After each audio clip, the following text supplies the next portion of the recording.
Ladies and gentlemen, I'm filmmaker James Fox, executive producer of Out of the Blue. I'd like to welcome everyone here to today's unprecedented event.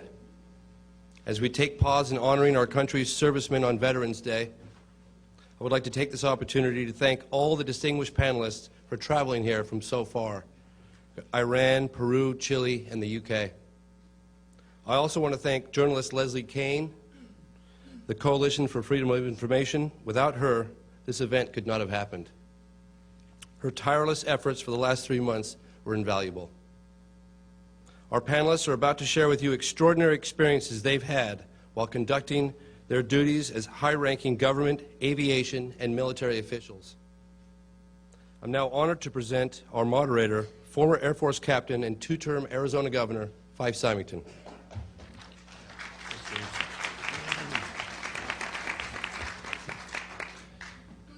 Well, I'd like to welcome you all here today, and I'd like to go over the program with you so that you understand how it will unfold.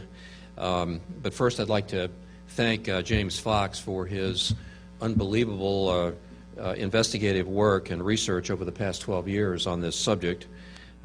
He has really provided, I think, a great public service in an arena which is met with a great deal of skepticism,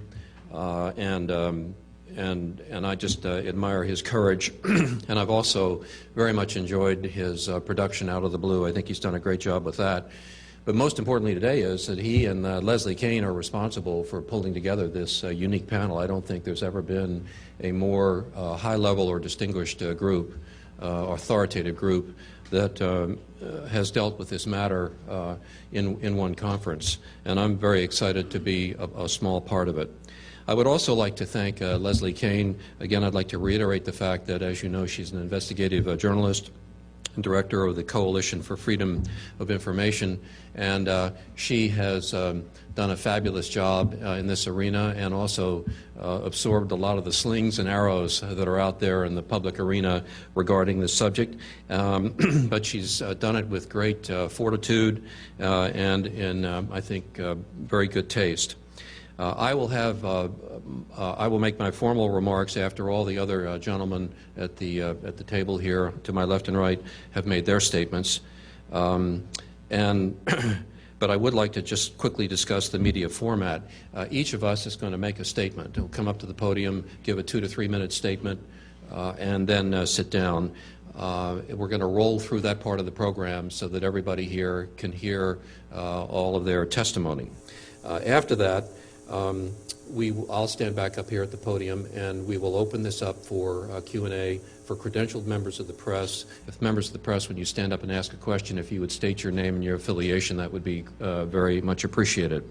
In my role as the moderator, I guess I also reserve the right to curtail a dialogue that may go on too long or something for the sake of time. We want to make sure we get to everybody and that all serious questions are answered.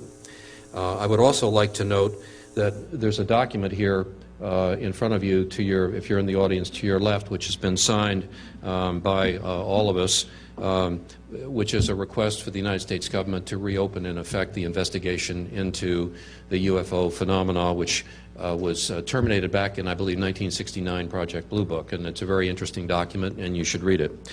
Without further ado, we'll charge ahead with our first speaker, and we're on our way. Thank you.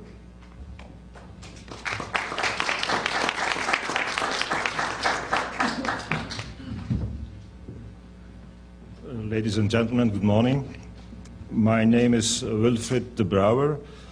I'm a retired Major General of the Belgian Air Force, and I was Chief Operations in the Air Staff at the time that an exceptional UFO wave took place over Belgium. Indeed, during the evening of 29 November 1989, in a small area in eastern Belgium, approximately 140 UFO sightings were reported.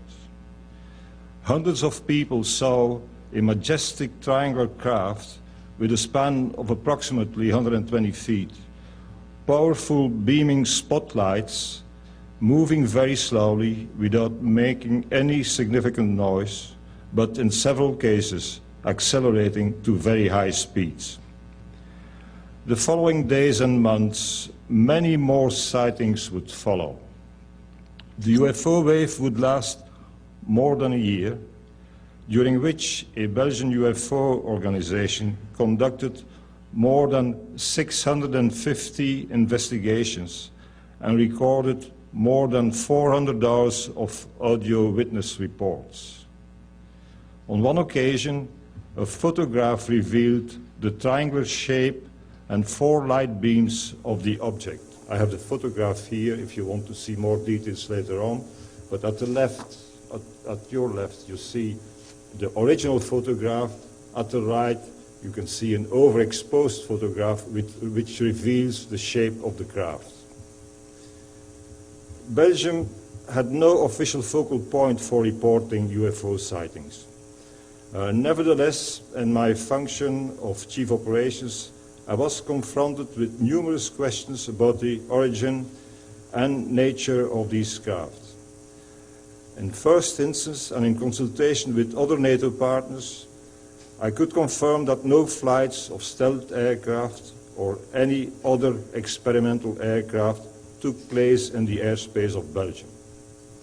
In addition, the civil aviation authorities confirmed that no flight plans had been introduced. This implied that the reported objects or craft committed an infraction against the existing aviation rules. The Belgian Air Force tried to identify the alleged intruders and on 3 occasions launched F-16 aircraft. On one occasion, 2 F-16 registered rapid changes in speed and altitude which were well outside of the performance envelope of existing aircraft. Nevertheless, the pilots could not establish visual context, and the investigation revealed that specific weather conditions may have caused electromagnetic interferences and false radar returns. The technical evidence was insufficient to conclude that abnormal air activities took place during that evening. In short, the Belgian UFO wave was exceptional, and the Air Force could not identify the nature, origin, and intentions of the reported phenomena. Thank you very much.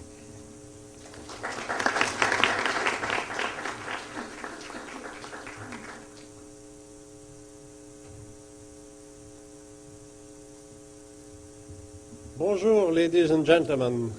I am Dr. Claude Poher, retired astrophysicist and space research engineer from the National Center for Space Studies, which is the French equivalent of NASA. I was the founder of the